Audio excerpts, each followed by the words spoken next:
the poem that's in the issue, and then we can sort of think about why it's in there. I'm not sure.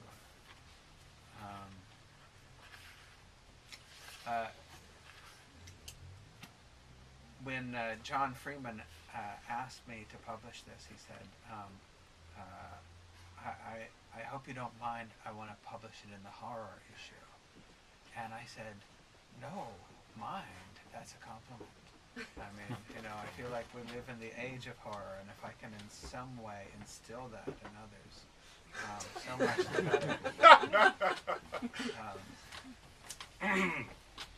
Terror is the mode du jour.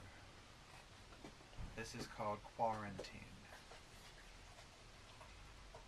Sounds like a miner's melody, or a gemstone set in platinum, a set of blonde and imbricated petals, the perplexing swish of botany's haste. A season originates, then gratifies and ends. Sounds like so many things that happen as beyond. Now entering, solve all arboreal problems that you can. Then what to do when box elder bugs aren't rampant. That's a different set of worries. Play worry in different keys. C is where you always start and end, or so my teacher said. For he was taken by the logic of the dominating swarm, the way it left the punctured globes upon the boughs. We played a spray of ditties in his wake. They sounded like most vicars, those in tempo, those articulating their misfortunes. Or at least that's what I imagined going on. Black dots spread, black spots. Pretty soon the world is one great gall. Then what? Then we hide in the meadow. Oh, how it hums, this meadow.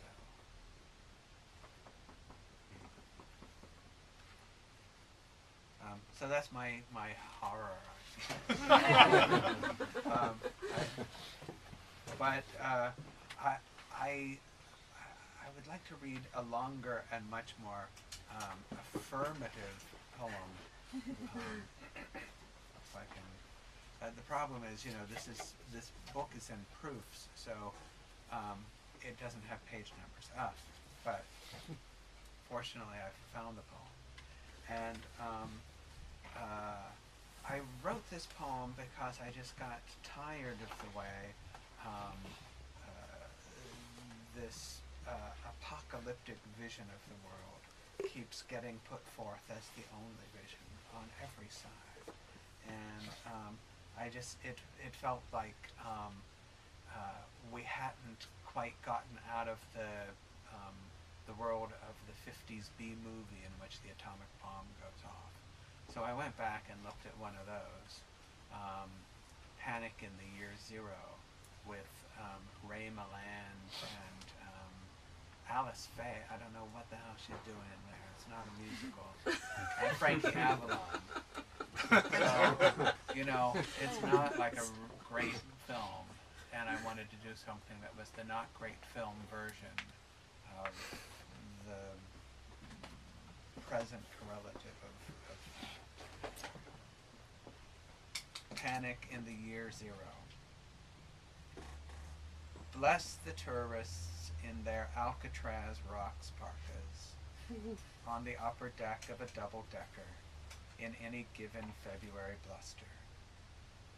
They could have sworn it would be warm here, just because the cryometer says it isn't cold.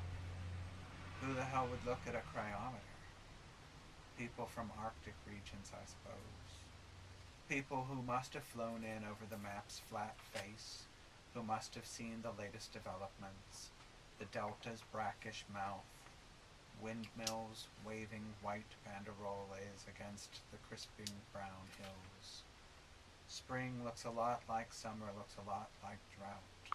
What would anyone expect if they knew the way planarity invites the opportunist? Aren't the dispatches the same, reaching them in Chehalis, Waterloo, and Asbury Park. Even if folks don't watch what passes now for news, I assume they go to cocktail parties, or they Twitter. They don't all have snug chamois and Ovaltine, though they seem to get snugger by the minute. What kind of help could they get if they could get help? Help them make this dull show seem like art?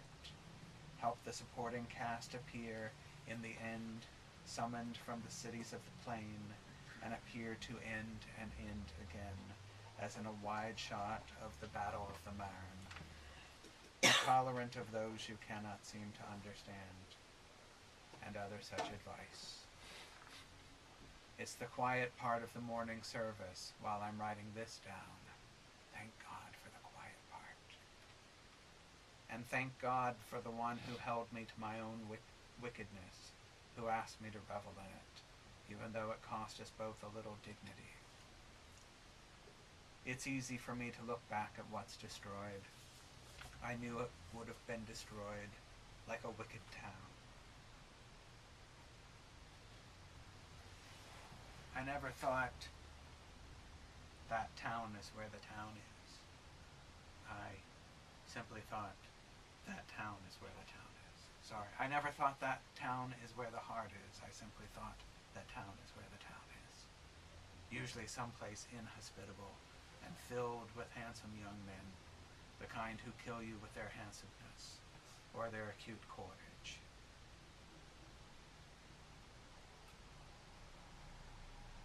Hell is the most miraculous invention of love. No matter how the love turns out, hell is the place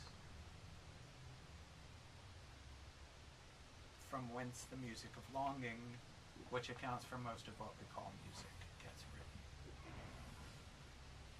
I'm tired of this idea of hell, no matter how functional. Sure, I've had my petty doubts. Like the extra pills I've stashed in my Avapron box, waiting for the bomb to hit Bakersfield, or some other place in the near distance. This plan only works if there's some kind of distance. The sign that it's time to pull up stakes, head for those durable hills with my pemmican, my porta-pot, my jerry cans, and yes, I too would have Ovaltine, though I guess it would be made with water instead of milk. Such would be the dark days, if we think the dark days really must come.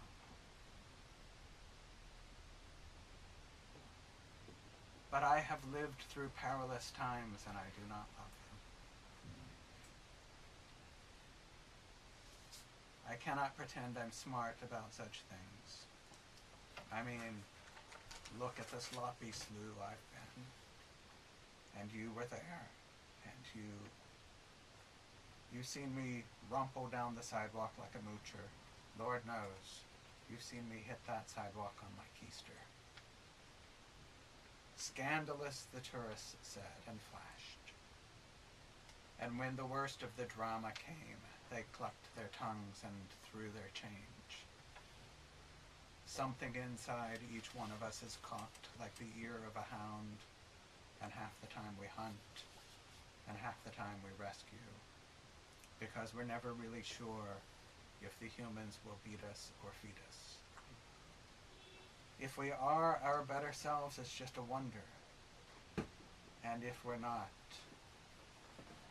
even in our legends, angels come.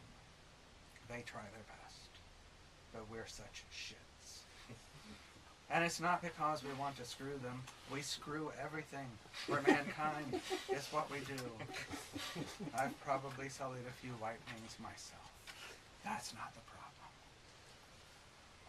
So much has passed between us, we're practically cousins.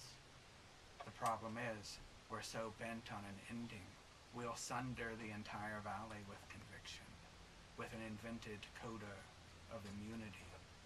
Nobody in this picture is granted immunity. If it were available, I'd have gotten it for myself.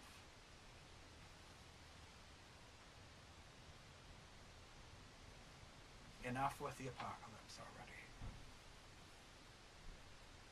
Think of all the history you've read.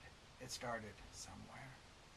It started at absolute zero is what you thought, just because you couldn't know what came before. But imagine, something did.